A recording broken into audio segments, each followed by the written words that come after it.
नाम का आसरा लेता है।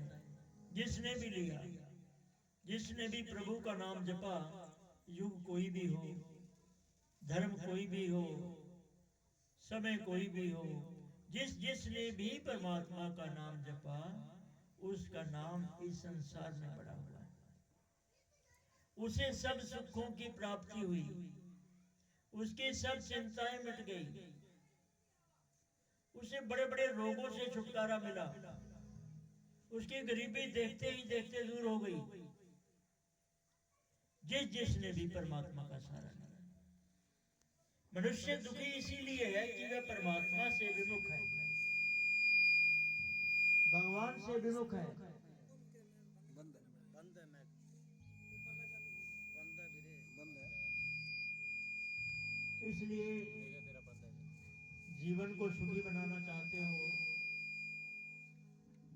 जितनी भी जिंदगी बची है इसे आनंद में बिताना चाहते हो, जो ये जीवन हमें अनमोल जीवन मिला है, मनुष्य चोला है अनमोला, पैसे से ये मिलने वाला नहीं है। एक एक श्वास की कीमत जो है, त्रिलोकी का धन एक तरफ रख दो, एक सांस आपको नहीं मिल सकता, जो कि लगभग 22-24 हजार सांस हमें फ्री में मिलते हैं। परमात्मा हमारे से मांगता कुछ भी नहीं। जब किसी मनुष्य का मरने का समय आ जाता है, आखिरी श्वास शरीर से बाहर निकलने लगने को होता है, तो कितनी कोशिश कर ले, कितना धनी व्यक्ति क्यों ना हो, चाहे सिकंदर सम्राट और विश्व विजेता क्यों ना हो, एक श्वास भी नहीं ले सकता। इतना कीमती ये जीवन है, इतने कीमती ये श्वास हैं, जिनको हम मुफ्त में लुटाए जा रहे हैं। संतों ने कहा, रे मनुष्य, तू हीरे जवाहरात की खदानों का मालिक है, तू गरीब कहां से है, क्यों कहता है मैं गरीब हूं। जिसको ये मनुष्य का जन्म मिल गया वो गरीब कहां से हुआ। तेरे अंदर हीरे मोती खदाने हैं तेरे अंदर, लेकिन वो चाबी तुझे पता नहीं है।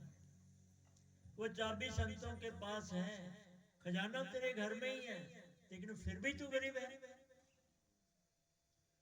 संत भीखा जी हुए हैं। संत भीखा जी ने कहा, भीखा भूखा कोई नहीं, सबकी गठड़ी लाल, भीतर अपने खोजो नहीं, तभी तो पड़ो कंगाल। आपके घर में चाहे कितना भी धन नीचे जमीन में क्यों ना गड़ा पड़ा हो, लेकिन आपको पता नहीं है। धन तो है बहुत सारा गड़ा हुआ घर के अंदर, लेकिन मालूम नहीं है, गरीबी में रह रहे। जिस दिन उस गड़े हुए धन का तुम्हें पता लग जाएगा कि हमारे अंदर तो हीरे का एक मटका पड़ा हुआ है, उसी दिन अमीर हो जाओगे। उखाड़ लोगे, उसे पता लग जाएगा हीरे तुम्हारे अंदर ही थे। भीखा साहब ने कहा, भीखा भूखा कोई नहीं, सबकी गठड़ी लाल। कि सबकी गठड़ी मतलब सबको सांस दिए हैं परमात्मा ने, लाल दिए हैं। ये अपने अंदर नहीं खोजा, बस अपने आप को नहीं समझा, अपने आप को नहीं देखा, इसलिए कंगाल पड़ा है। वस्तु कहीं पड़ी है, खोजता कहीं है। जो चीज हमारी जहां गुम हुई होगी वही तो मिलेगी। जो चीज जहां पड़ी है वहीं खोजेंगे तभी तो मिलेगी ना। चीज उस कमरे में हो, खोजते रहो, पूरे गांव में चीज मिलने वाली नहीं है।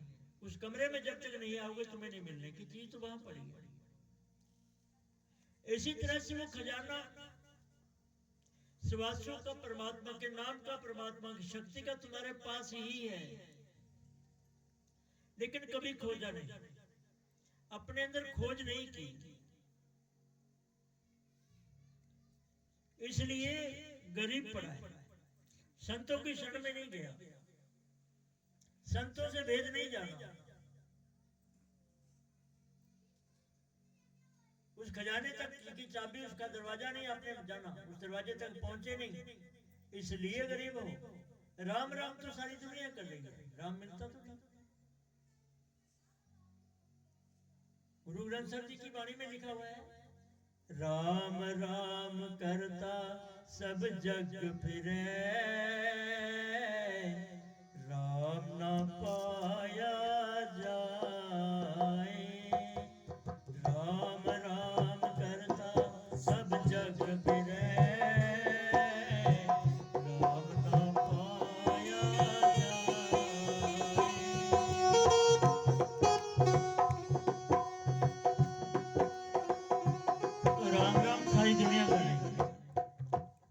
व्यक्ति अपने हिसाब से राम राम कर रहा है तो राम मिलता नहीं, क्योंकि बिन भेदी के मिले कैसे। संत बताते थे कि एक मंदिर में तोता रखा हुआ था पिंजरे में। तो उस मंदिर में रहने वाले पंडित ने तोता को सिखाया हुआ था। तोता बोल राम राम, गंगा राम बोलो राम राम।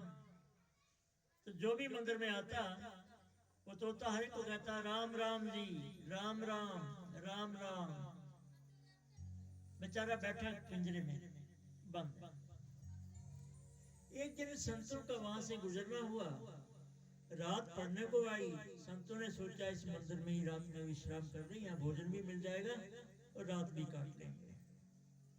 तो जैसे ही वो संत मंदिर में गए तो तोता जो मैना थी वो पिंजरे में थी, तो उन्होंने कहा राम राम जी, राम राम। संतों ने नजर उठाई, कह रहे भाई ये तोता परिंदा राम राम बोल रहा है। तो संत वहां रुक गए। पंडित ने क्या किया, पंडित तो अपना नित्य कर्म करके अपने घर चला गया।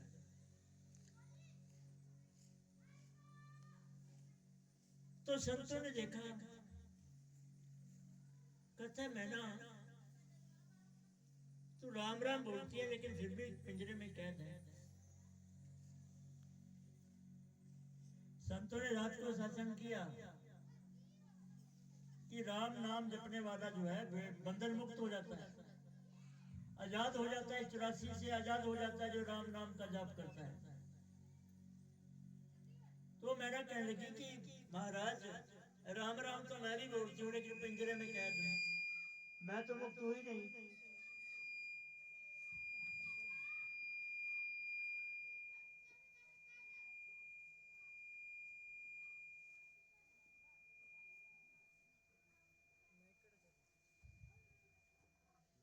संत कहने लगे कि मैना तू पिंजरे में कैद इसलिए है कि तू नगुरी है, तेरा गुरु नहीं कोई। राम राम तो जप रही है लेकिन तेरा गुरु नहीं है, तू नगुरी है, इसलिए पिंजरे में कैद है। राम नाम तो सच ही है, इसमें कोई शक नहीं, लेकिन तू पिंजरे में कैद इसलिए कि तेरा गुरु नहीं है, नगुरी है तू। तो मैंने कहने की कि महाराज मैं पिंजरे में कैद हूँ, गुरु ढूंढने कहाँ जाऊं, मैं पिंजरे से बाहर ही नहीं निकल सकती, तो मुझे गुरु कहाँ मिलेंगे। आप ही मेरे गुरु बन जाओ, आप ही मुझे ज्ञान दे दो। तो उस संत जी ने कहा सुन, मैंने उसको एक नाम दिया और युक्ति बताई, बिन युक्ति के मुक्ति नहीं और संतों के बगैर युक्ति नहीं। राम नाम के बगैर मुक्ति नहीं है, युक्ति के बगैर मुक्ति नहीं, और युक्ति संतों के बगैर मिलती नहीं। संतों ने कहा मैंने ये नाम जपना तूने राम राम का, और तेरे को तरीका बताऊंगा, तू सुबह आजाद हो जाएगा। किस नाम को जपते हो अपनी सुर्त को खींच लेना और नाम में लीन हो जाना, सुर्त को खींच लेना ऊपर, तू आजाद हो जाएगा। तो जैसे ही सुबह होने को आई तो उस मैना ने संतों के कहे अनुसार सुर्त को खींचा और उस नाम का जाप करने लगी जो संतों ने बताया। तो सुर्त को जब खींच लिया तो मैना लुढ़क गई बेचारी। इतने में पंडित जी आए सुबह 4 बजे अपने नित्य कर्म के लिए। तो उन्होंने कहा मैना राम राम, तो मैंने राम राम बोले नहीं। उन्होंने कहा भाई क्या हो गया, आज मैना ये बोल नहीं राम राम नहीं कह रही, क्या बात हो गई, कहीं भूखी प्यासी तो नहीं रह गई, मर गई है। तो उसने पिंजरा उतारा कि मर गई है, तो लुढ़की पड़ी है। पिंजरे को उठाया और दूर ले गया बाहर, दूर ले जाके पिंजरा खोला, जैसे ही खोला मैना उड़ के पार गई। उसने सुरता गया, हिल गई थी, सुरता गई उसको, और उड़ के उसी मंदिर की मंडेर पर बैठ गया। पंडित ने देखा नहीं मैना तो ये है, तो कहने लगी कि पंडित जी राम नाम ता सत है पर चाबी गुरां दे हथ है। राम राम तो मैं रोज ही रटती सी, पहला भी रटती सी, पर मैं कैद ही सी। अज मैनू गुरु मिलिया है, गुरु ने मैनू तरीका दस्या है ਤੇ ਅੱਜ ਮੈਂ ਆਜ਼ਾਦ ਹਾਂ। ਰਾਮ ਨਾਮ ਤਾਂ ਸਤ ਹੈ, ਪਰ ਚਾਬੀ ਗੁਰਾਂ ਦੀ ਹੱਥ ਹੈ। ਇਸ ਕਰਕੇ ਰਾਮ ਰਾਮ ਤਾਂ ਦੁਨੀਆ ਹੀ ਜਪੀ ਜਾ ਰਹੀ ਹੈ, ਪਰ ਜਦ ਹੀ ਚਾਬੀ ਨਹੀਂ ਲੱਗਦੀ ਜਿੰਦੇ ਨੂੰ, ਜਿੰਦਾ ਨਹੀਂ ਖੁੱਲਦਾ। ਤੁਸੀਂ ਇੱਥੇ ਘਰੇ ਆਓ, ਅੱਗੇ ਜਿੰਦਾ ਲੱਗਿਆ ਪਿਆ ਹੋ, ਜਦ ਹੀ ਚਾਬੀ ਨਹੀਂ ਲਾਉਂਗੇ ਜਿੰਦਾ ਖੁੱਲੇਗਾ ਨਹੀਂ। ਜਦ ਹੀ ਜਿੰਦਾ ਖੁੱਲਦਾ ਨਹੀਂ, ਅੰਦਰ ਜਾ ਨਹੀਂ ਸਕਦੇ। ਉਹਦੇ ਵਾਸਤੇ ਚਾਬੀ ਜ਼ਰੂਰ ਹੈ, ਜ਼ਰੂਰੀ ਹੈ। ਚਾਬੀ ਘਰ ਦੇ ਮਾਲਕ ਕੋਲ ਹੁੰਦੀ ਹੈ, ਮਿੰਟ ਚ ਆ ਕੇ ਚਾਬੀ ਲਾ ਕੇ ਜਿੰਦਾ ਖੋਲ ਕੇ ਅੰਦਰ ਬੈਠ ਜਾਂਦਾ ਹੈ। ਤੀਸਰਾ ਬੰਦਾ ਕੋਈ ਆਏਗਾ, ਚਾਬੀ ਹੈ ਨਹੀਂ, ਕਿਵੇਂ ਬੈਠੇਗਾ ਅੰਦਰ? ਕੋਈ ਚੋਰੂ ਚੱਕਾ ਤਾਂ ਭਾਈ ਤੋੜ ਵੀ ਦੇਗਾ ਉਹਨੂੰ, ਆਰੀ ਨਾਲ ਵੱਢ ਦੇਗਾ ਉਹਨੂੰ, ਪਰ ਆਮ ਆਦਮੀ ਤਾਂ ਨਹੀਂ, ਬਾਹਰ ਹੀ ਬੈਠਾ ਰਹੇਗਾ ਨਾ। ਚਾਬੀ ਹੋਏਗੀ ਤਾਂ ਅੰਦਰ ਪਹੁੰਚ ਜਾਏਗਾ ਜਾ ਕੇ। ਇसी ਤਰ੍ਹਾਂ ਸਾਡੇ ਅੰਦਰ ਵੀ ਖਜ਼ਾਨੇ ਹੈਗੇ ਹੈ, ਪਰ ਚਾਬੀ ਜੰਦਾ ਲਾਇਆ ਹੋਇਆ ਮਾਲਕ ਨੇ। ਇਹ 10ਵੇਂ द्वार से जंदा लाया हुआ है, चाबी संता को देती है। जिसका है ये घर उसने ताला दिया, चाबी सतगुर सौंपाई। कि जिन्हें ये मकान बनाया है, बनाया किने? परमात्मा ने बनाया, किसी कारीगर ने तो बनाया नहीं। कोई मिस्त्री कोई वर्कशॉप से तो बन के शरीर आया नहीं, ये रब ने बनाया है। ਤੇ ਬਣਾ ਕੇ ਰੱਬ ਨੇ ਇਹਨੂੰ ਜੰਦਾ ਲਾਤਾ ਹੈ। ਤੇ 10ਵੇਂ द्वार ਤੇ ਜੰਦਾ ਲਾਤਾ, ਚਾਬੀ ਸੰਤਾਂ ਕੋਲ ਫੜਾਤੀ। ਪਿਆ ਲੋ ਚਾਬੀ, ਜਿਹੜਾ ਤੁਹਾਡੇ ਕੋਲ ਆਊਗਾ ਉਹ ਚਾਬੀ ਲਾ ਕੇ ਜੰਦਾ ਖੋਲ ਦਿਓ, ਉਹਨੂੰ ਅੰਦਰ ਵੜ ਜਾਊਗਾ। ਜਿਹੜਾ ਨਹੀਂ ਆਏਗਾ ਉਹ ਬਾਰ-ਬਾਰ ਫਿਰੀ ਜਾਊਗਾ, ਬਾਹਰ ਭਟਕਦਾ ਫਿਰੇਗਾ, ਅੰਦਰ ਨਹੀਂ ਜਾ ਸਕਦਾ। ਚਾਬੀ ਸੰਤਾਂ ਦੇ ਕੋਲ ਦੇਤੀ, 10ਵਾਂ द्वार। ਸੰਤ ਕਿਹਨੂੰ ਕਿਹਾ ਗਿਆ? ਕੌਣ ਸੰਤ ਹੈ? ਕੀ ਜਿਹਨੇ ਬੜਬੜੀਆਂ ਜਟਾਵਾਂ ਸਿਰ ਤੇ ਰੱਖੀਆਂ ਹੋਈਆਂ ਉਹਨੂੰ ਸੰਤ ਕਹੋਗੇ, या जिन्हें बाल कटा के घोट-घोट हो रहा उन्होंने संत कहोगे, या गल च बड़ी बड़िया माला पाइया हुई उन्होंने संत कहोगे, या पीले वस्त्र जिन्हें भगवे वस्त्र पा ले उन्होंने संत कहोगे, या जिन्हें घर बार छड़ के अपने बीवी बच्चे माँ बाप की सेवा छड़ के जंगल चला गया, मंग के खान लग गया, उन्होंने संत कहोगे? नहीं,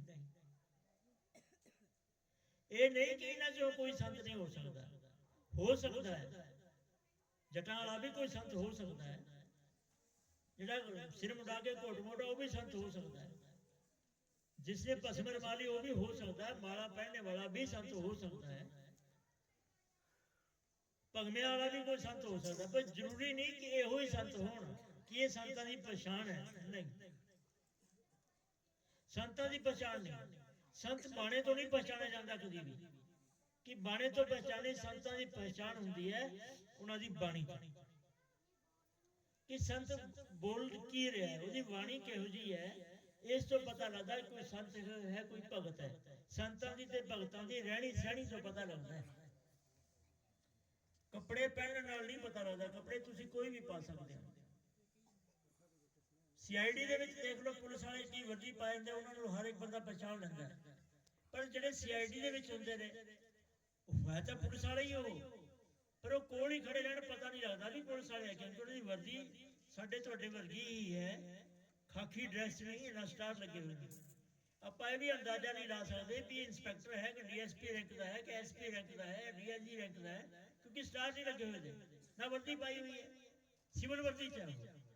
ਇਸੇ ਤਰ੍ਹਾਂ ਸੰਤ ਜਿੰਨੇ ਹੋਏ ਨੇ, ਜਿਹੜੇ ਸੰਤ ਹੋਏ ਨੇ ਸਿਵਲ ਵਰਦੀ ਚ ਵੀ ਬਹੁਤ ਹੋਏ, ਉਹਨਾਂ ਨੂੰ ਤੁਸੀਂ ਇਹ ਨਹੀਂ ਜਾਣ ਸਕਦੇ ਕਿ ਕਿਸ ਕਰਨੀ ਦੇ ਮਾਲਕ ਨੇ, किन्नी करनी दे मालिक ने, किस अवस्था के संत है, नहीं जान सकते। किसने लिखाया हुआ श्री श्री 1008 महाराज, किसने